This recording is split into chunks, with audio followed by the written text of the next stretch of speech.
Bom, durante a sua apresentação aqui no Sinase, Goiânia, você comentou um pouco sobre as atribuições, esclareceu aí algumas dúvidas no que diz respeito às atribuições, às funções, responsabilidades do engenheiro, diferenciou o engenheiro eletricista, do arquiteto, do engenheiro civil. Eu queria que você comentasse um pouquinho sobre essa dificuldade, dessa confusão que o mercado insiste em fazer com uma certa frequência.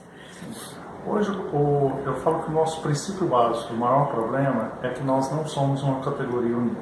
A partir desse momento, o próprio mercado já contribui para que nós fiquemos segmentados. A partir do momento que nós entendermos que o princípio básico é que todos nós, independente da formação, somos engenheiros e que a engenharia se complementa com suas modalidades, nós começaremos a ter um passo mais forte, tanto da nossa valorização como profissional, mas principalmente da nossa valorização de remuneração. Ou seja, a partir desse entendimento que nós somos a engenharia uma só. Agora, a prestação de serviço para o mercado é importante, porque, como nós falamos, não existe um país que vá crescer se a engenharia não estiver presente. Claro. Não, isso é em qualquer parte do nosso mundo. Hoje, qual é o nosso grande problema?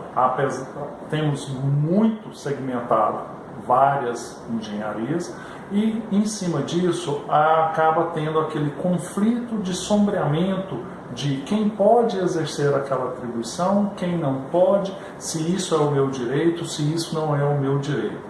Infelizmente, a gente vem de um outro histórico, onde há 40, 45 anos atrás, nós não tínhamos tantas modalidades e, em cima disso, algumas profissões eram o que a gente falava de engenheiro pleno, porque ele tinha um conhecimento, uma formação e acabava atribuindo algumas ações para aquela modalidade que ainda não tinha um profissional em quantidade. Então, um caso muito específico que nós podemos falar é a engenharia civil, que em algum momento da nossa história supria a demanda de não termos engenheiros eletricistas, principalmente para atuação em projetos elétricos de baixa tensão, porque há 40, 45 anos atrás esse profissional da área elétrica ele estava muito focado, com uma demanda muito grande para a área da geração, transmissão e distribuição, que era um momento que o país estava crescendo.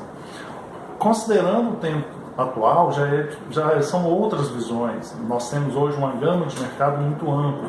E a parte da engenharia civil em específico, em função desse histórico, houve um entendimento dele achar que ele tinha esse direito contínuo, independentemente se ele tivesse ou não essa formação. Então, hoje, o que nós estamos junto a outros profissionais do sistema Confea-CREA é tentando normatizar esses direitos amplos e tentando entrarmos numa conformidade onde realmente apenas os profissionais qualificados, ou seja, que realmente tiveram aquela formação, que estudaram para aquela formação, possam atuar. O caso mais específico que nós temos, infelizmente, é a parte do Sistema de Proteção de Descarga Atmosférica, o SPDA, onde em cima desse entendimento que lá atrás eu podia fazer, porque eu era um engenheiro pleno, todos que venham depois possam. Então houve algumas ações.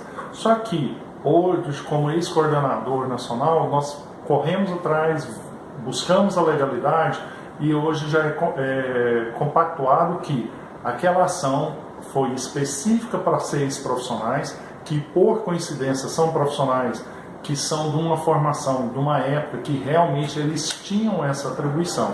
Então, a nível Brasil, eu posso afirmar que hoje não é que a pessoa engenheiro civil não possa ter o conhecimento, mas ele não tem o direito pela habilitação, ele não tem essa formação. Então, ele não pode estar exercendo essa parte. Um caso correlato é o mesmo caso se a gente falar do engenheiro eletricista.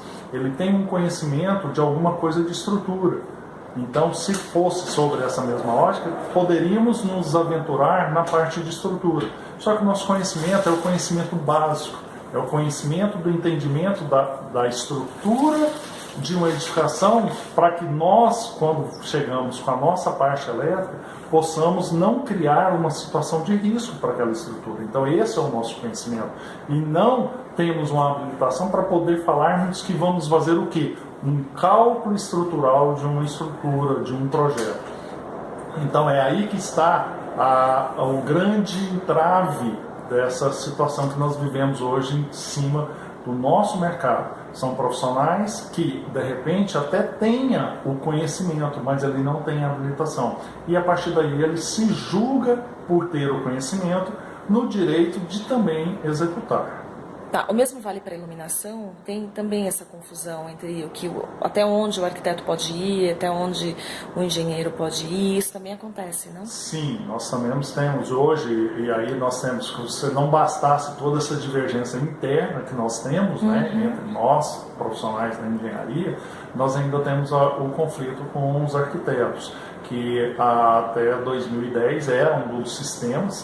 Sim. E a partir daí saíram, montaram o seu próprio conselho e, vendo o mercado, eles se pré-julgaram poder fazer tudo.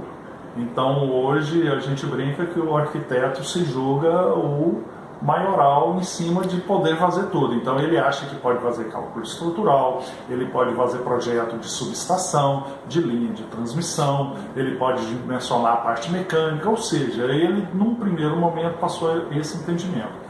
Essa divergência, infelizmente, não conseguiu conversar apenas através de reuniões. O próprio Confeia propôs uma parceria com o CAL para entender esses sobreamentos. Infelizmente, hoje está numa esfera judicial e é uma briga jurídica, né? Mas o entendimento nosso é justamente isso, não é desmerecer a pessoa, mas a gente tem de entender da habilitação. Eu sempre faço um correlato à pessoa que sabe dirigir um carro, só que ela tirou a habilitação exclusivamente para dirigir categoria B. O conhecimento ela tem, então em tese ela poderia até dirigir um caminhão, mas ela não tem a habilitação para dirigir o caminhão. E hoje é o que acontece com a nossa categoria principalmente. Nós temos a habilitação específica, mas em cima de conhecimento, a própria modernidade acha que pode fazer tudo. E essa divergência é muito maléfica, principalmente quando a gente fala que o nosso foco principal é o quê? A sociedade.